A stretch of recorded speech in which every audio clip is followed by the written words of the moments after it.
Today, you are fighting with Zimbabweans. You are all fighting to be Negroes. You are fighting to work for a white man.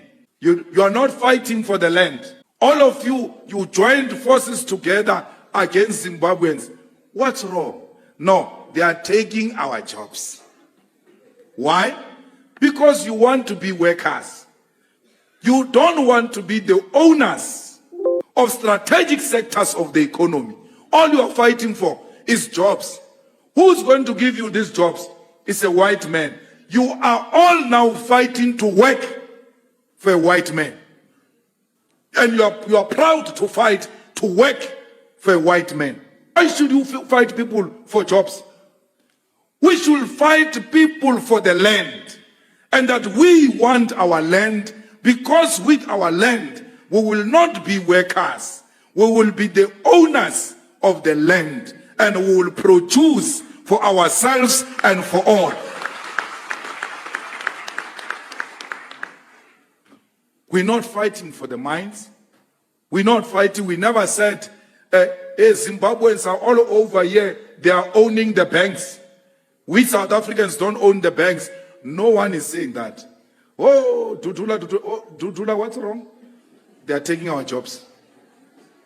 And you think you have made a very powerful political statement by saying they are taking jobs. Okay, jobs. Who owns the jobs? It's a white man. You are fighting to work for us. In the EFF, we are not fighting to work for us. That job is a transition towards the ownership of the strategic means. Hello, welcome again. This is Factory About Africa. And today we are here again to share a speech from new president of Botswana, Duma Boko. Botswana new president has told that he wants to undocumented Zimbabweans to be legalized by granting them temporary work and resident permits. They do jobs that would otherwise not get done. Duma Boko told that before his historic inauguration on Friday, Botswana hosts the world's second largest community of Zimbabweans fleeing their country's economic woes and the often resident. With the deportation taking place daily, the decision is likely to be popular in the diamond-rich Southern African nation. But Boko, 54, who was just unseated the ruling party that was in the power for 58 years, said it was part of his plan to revive the economy. President Boko said it was a challenge when thousands of Zimbabweans entered Botswana through the long and porous border between the two countries. They come in and undocumented, then their access to amenities is limited, if it is available at all. And what they can do is they live outside the law and they commit crimes, and this brings resentment, he said. So what we need to do is to formalize, have a proper arrangement that recognizes the people from Zimbabwe are already here. It is unclear exactly how many Zimbabweans are in Botswana, but thousands have been coming back from forth since Zimbabwe's economy imploded because of hyperinflation two decades ago. Some have also sought political refuge. Statistics that are available show that Zimbabweans account for 98% of what is termed irregular migrants. Statistics that are available show that Zimbabweans account for 98% of what is termed irregular migrants. Responding to a parliamentary question earlier this year, a minister said that from 2021 to 2023, out of a total of 13,048 489 recorded responding to a parliamentary questions. Earlier this year, a minister said that from 2021 to 2023, out of a total of 13,489 recorded, 13,189 were Zimbabwean nationals. Every day, police stations around the country organize deportation of Zimbabweans arrested for not having papers or involvement in crimes. They tend to work doing cheap labor, often as domestic workers and farm workers. A lot of these workers from Zimbabwe perform tasks that the citizens find unattractive.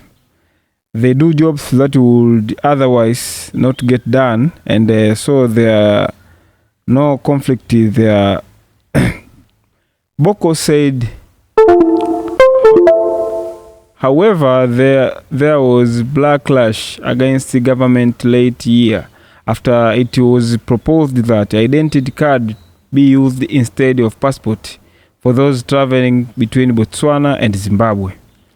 The overall sentiment was that the move would lead to arrival of more Zimbabweans, but President Boko told that his initiative would also be an opportunity for his countrymen to learn basic skills like welding and plumbing from Zimbabweans. In any and every construction site in Botswana, the majority of people with those skills are from Zimbabwe, so we need to do a twin program of allowing them to come in and we utilize the skills that they have. And in the process of utilizing these skills, we also engage in some sort of skills transfer, he said.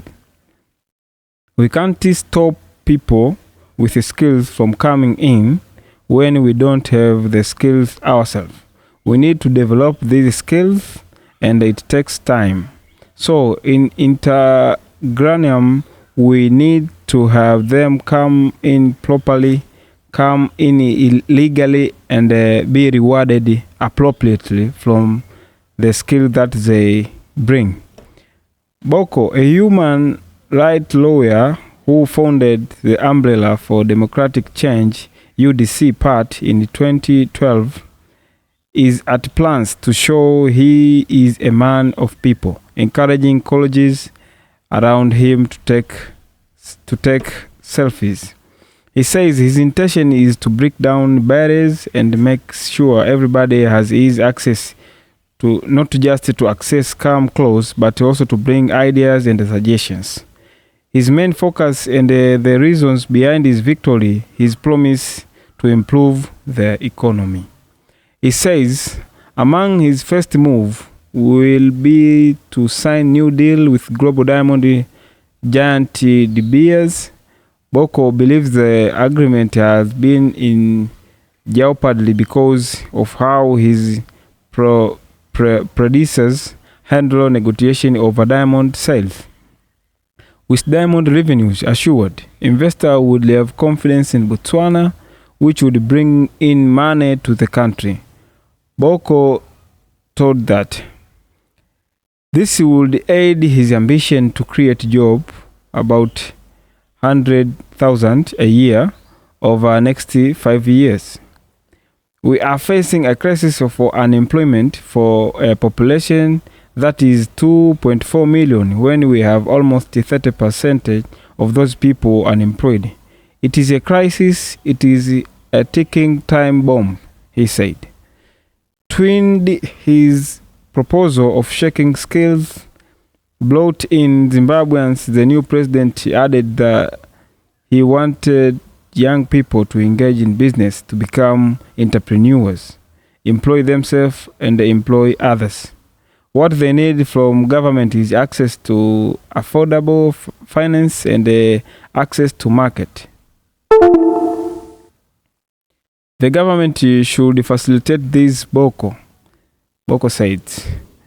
His inauguration will take place at the National Stadium in the capital, Gabon, on Friday, which has been declared a public holiday, and international dignitaries are expected to be in attendance.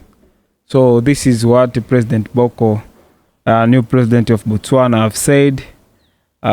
He need to expand the economy of Botswana by encouraging people outside Botswana coming in with their knowledges to bring new ideas, so as he can expand the economy of people of Botswana. What is your thoughts? Put it in comment section, and I'll pass through it. Thanks for watching, and welcome again.